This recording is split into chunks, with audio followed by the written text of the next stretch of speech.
dia, boa tarde, boa noite, galera do YouTube. Grava mais um vídeo pra vocês aqui. Galera, tô com esse motor de arranque aqui, motorzinho de partida do Gol G4. E é o seguinte, tá aquele problema aí de lubrificação. Quando você bate a chave do carro,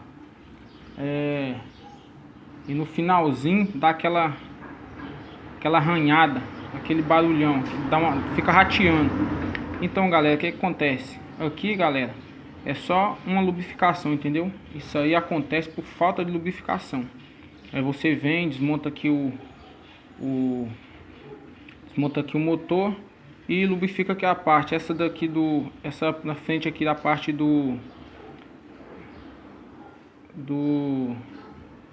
esqueci agora o nome da pecinha aqui, do Bendix. É o Bendix aqui, que é a mais importante, que tá lubrificada, que quando ele joga para frente ele tem que voltar com facilidade. Aqui tá já com a mão aqui, dá para sentir que ele tá pesado, ó. Tá bem pesado.